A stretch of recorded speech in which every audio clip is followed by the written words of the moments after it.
In this video, we're going to talk about the 5 deep nervous system patterns that you can heal that will make a massive difference when you're healing the fearful avoidant attachment style. I am Pauline and I am so incredibly happy you are here because maybe you've noticed that you just won't allow yourself to just let it be easy. It's like it has to be hard because otherwise it doesn't count. And you have to work at it and struggle and kind of make it difficult almost to have this sense of control. And at the same time, you're tired and you just want it to be easy, but it's like you're not allowed to. That's just one of the 5 deep nervous system patterns that have an enormous influence on your day-to-day life and also in your healing journey. It will make healing so much easier when you've healed these. So we're going to talk about the 5. We're going to talk about why these are deep nervous system patterns. We're going to talk about how to rewire them. And please stay till the end because there is a genuine plot twist. I'm not just saying this.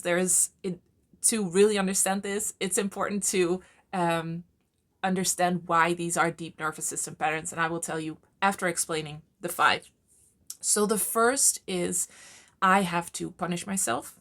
The second is, and I'm going to go into all of these, of course. The second is I have to prove and perform. The third is I have to make it difficult. The fourth is I have to create scarcity. And the fifth is I have to hero problem solve. Just wanted to give you all of them right away. And now we're going to go into them. So the first pattern is I have to punish myself. And maybe you're aware of this, maybe you're not. It took me so long to realize that what I was doing was actually punishing myself.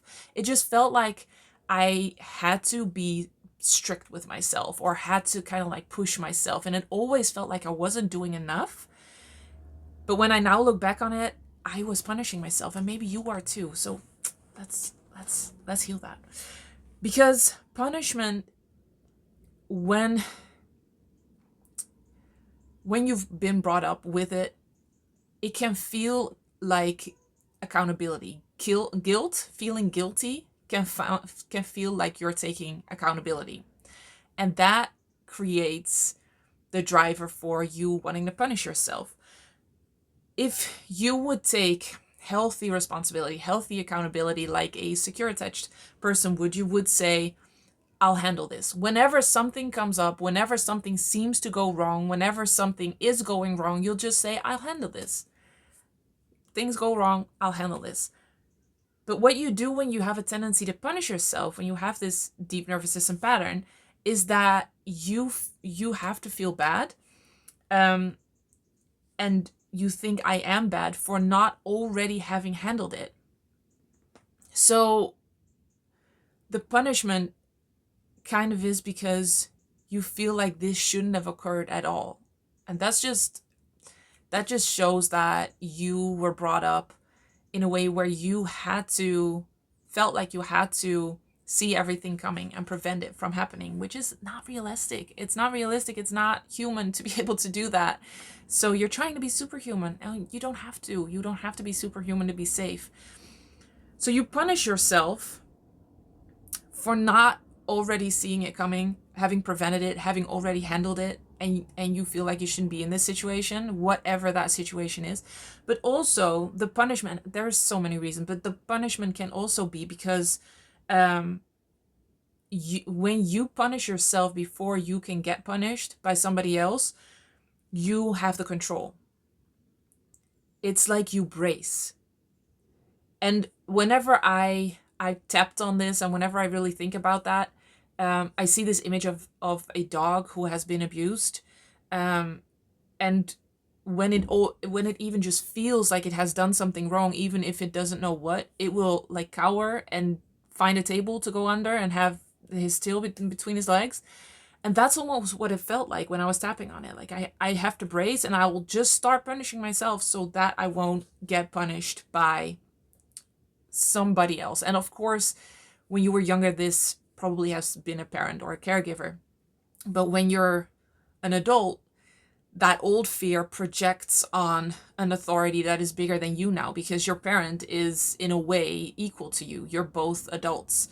So that childlike fear, where a person that is much bigger and much more powerful than you you take that into adulthood and you kind of project it onto something else. So it could be a larger institution, or it could be some bigger threat that you don't have any control over. I have a video on this. I'm not sure what the title completely is, but it was like how old fear projects onto your now reality. I think that was the title. So punishment is the first one. I could talk about any of these for hours, but I'm going to go through to the next one. The second one is prove and perform. I have to prove and perform. And that is because you were led to believe that your worthiness wasn't innate.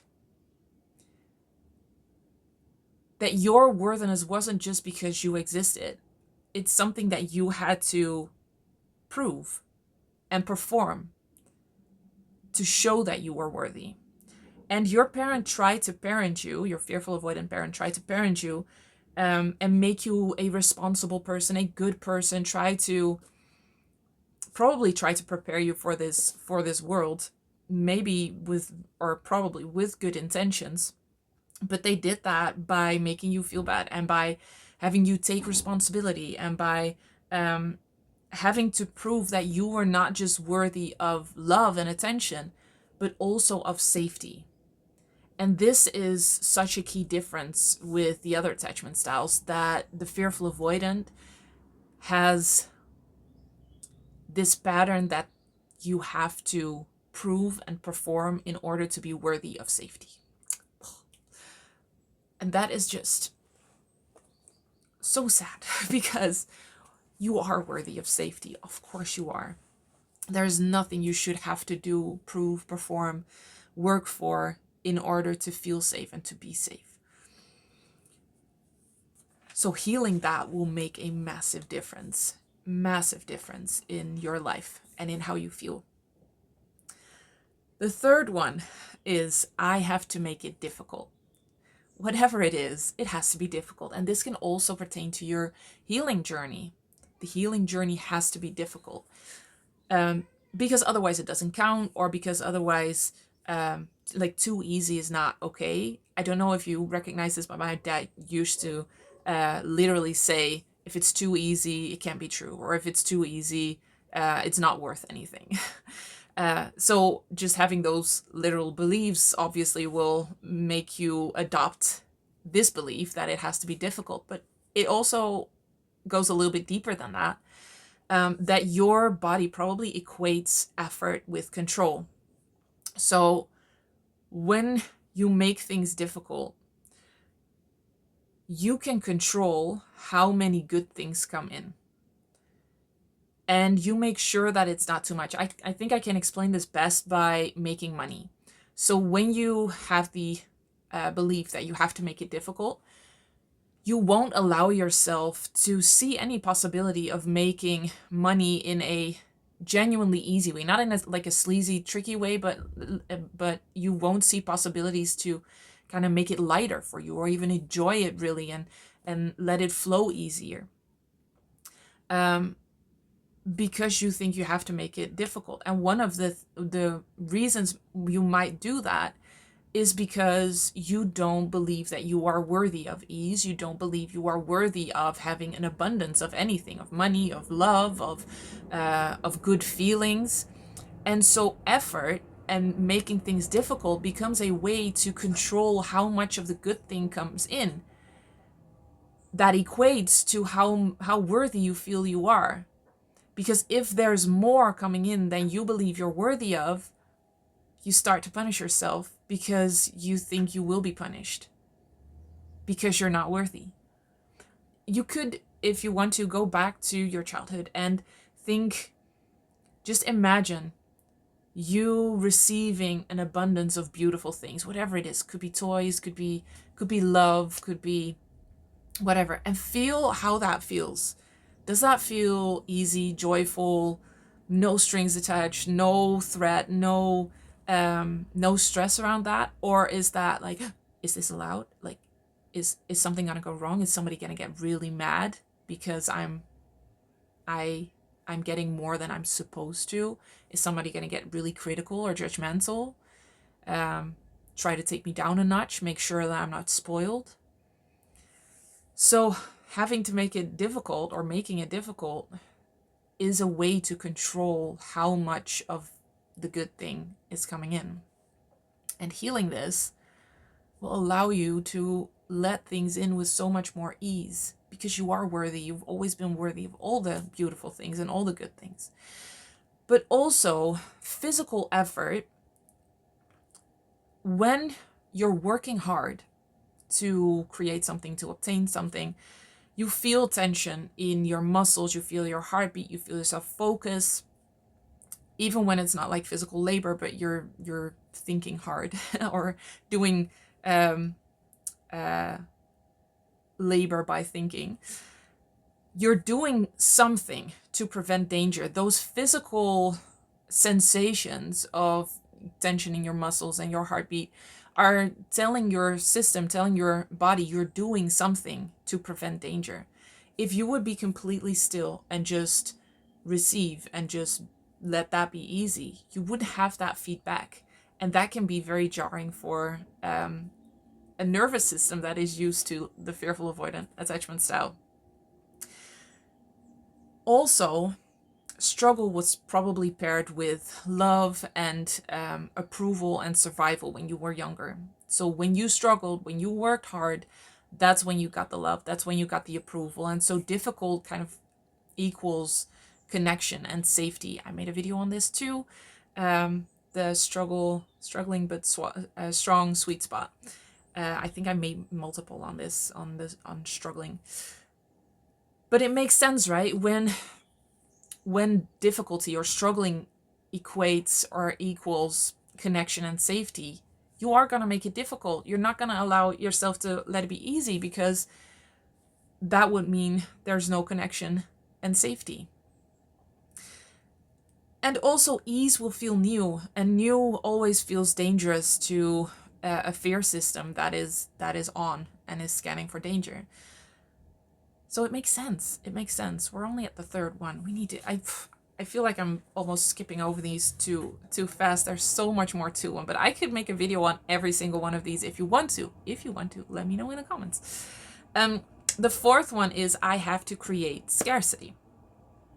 And the reason you have to do that is then that you can keep working for it, that you keep doing things for it, to whatever that is. I mean, scarcity, you can create scarcity in so many ways. I think we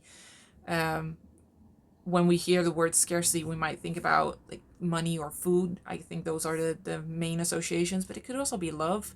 It could also be respect. It could also be friendliness. It could also be support. Support is a big one. Nourishment.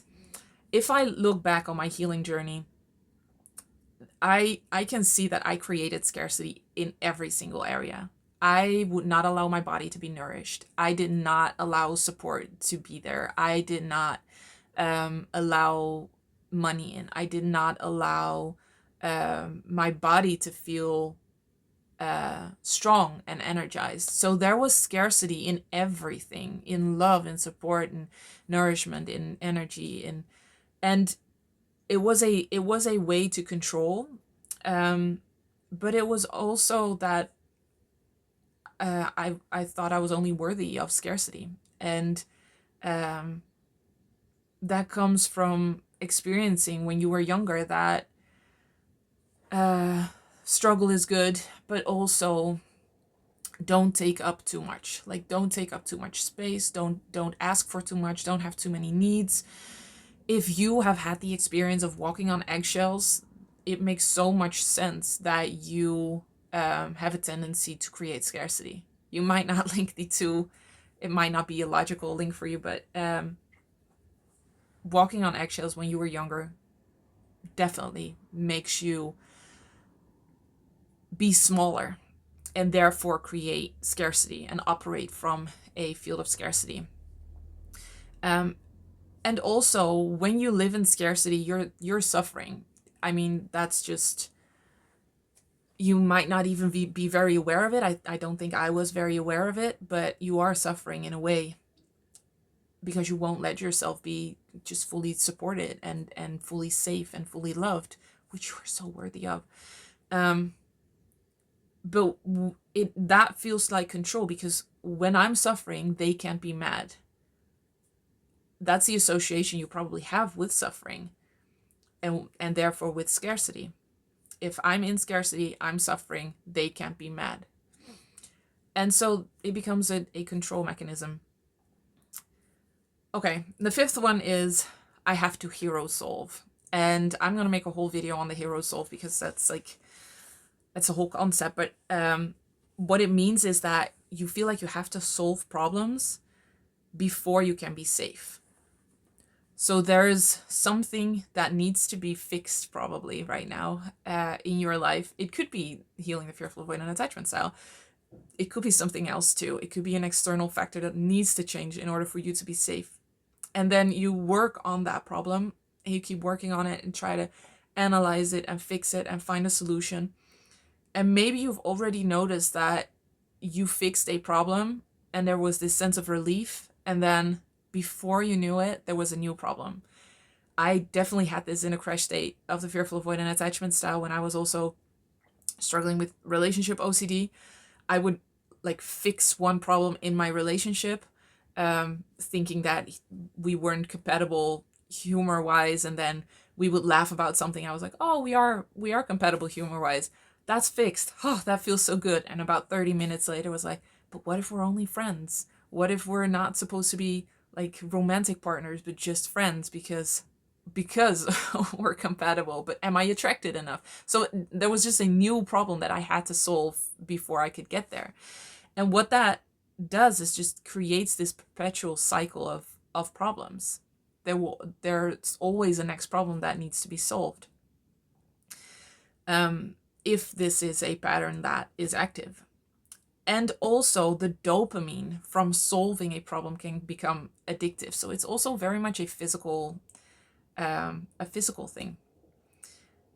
Okay, gosh, these are the 5, and I knew I would not have enough time to dive deep into them, all of them, but I just wanted to give you a sense of what they do and why they're important and that you might recognize them.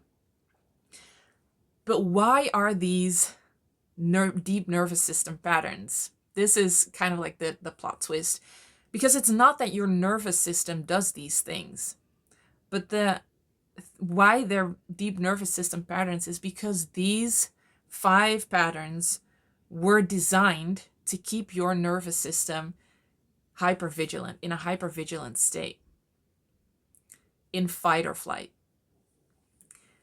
So your fear brain, trying to protect you, created these or adopted these beliefs so that you would be on.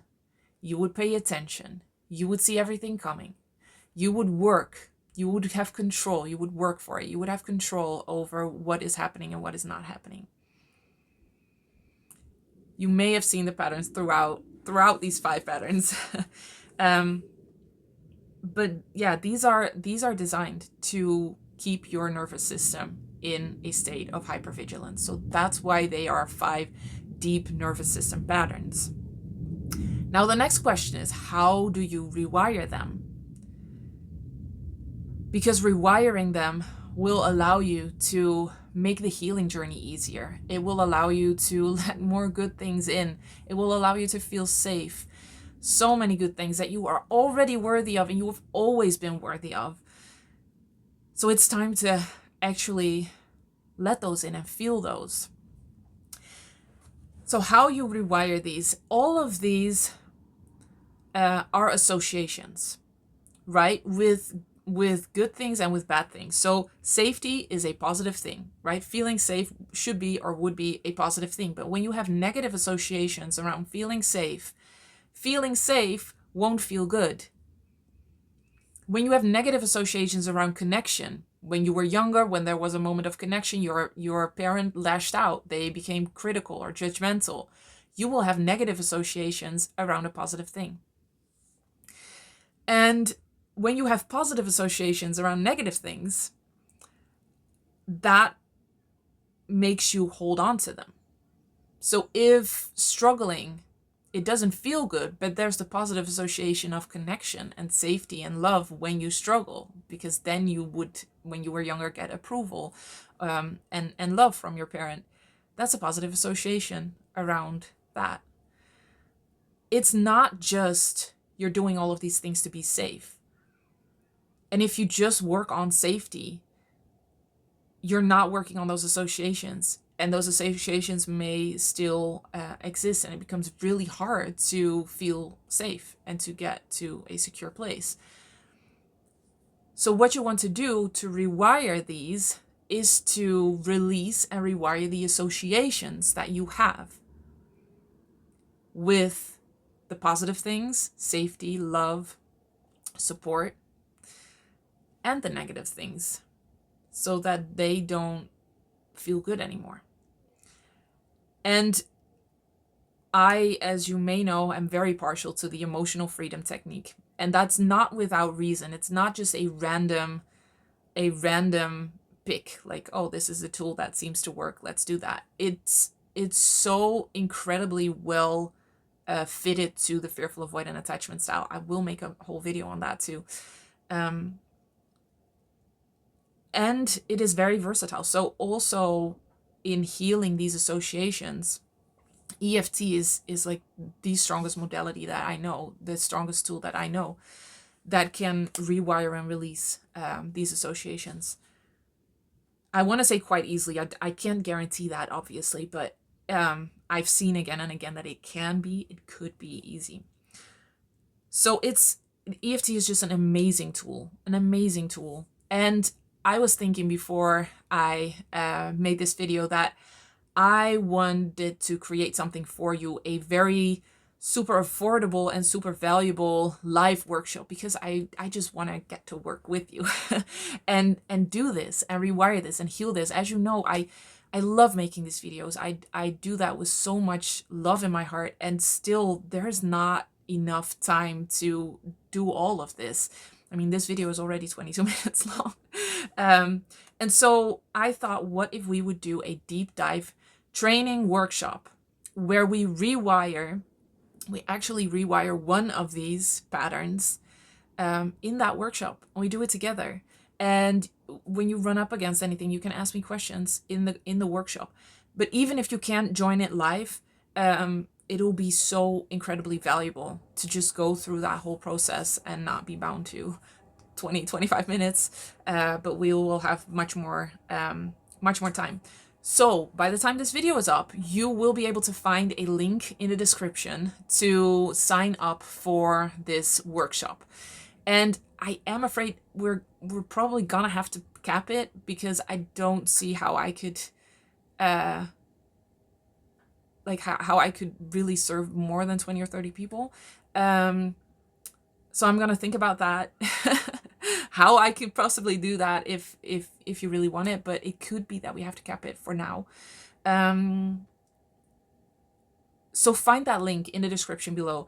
And what I think I will do is that I will let all of you choose, when you sign up, which of these patterns you want to rewire, which one is the most alive right now. And if there's no consensus, then I will definitely just pick one, and we'll do the one that I think will be the most transformative. But the wisdom of your body is also very, very powerful and strong. So we're gonna choose one to rewire together, and we're gonna do it together. I'm so excited to do this. So find the link in the description below, sign up for the live workshop, find all the information there, and we're just gonna go for it. We're gonna do it, instead of just understanding all of this, which also definitely is useful and has its place. We're gonna do it. So also let me know in the comments whether this was valuable and insightful, and whether you want to know more about this. I could talk about this for hours and make so many more videos on this. And as always, I am just so incredibly happy you are here, and that's why I wanted to create something for you and to actually be with you. So I'm so excited, and I'm happy you're here, and I will see you in the next one.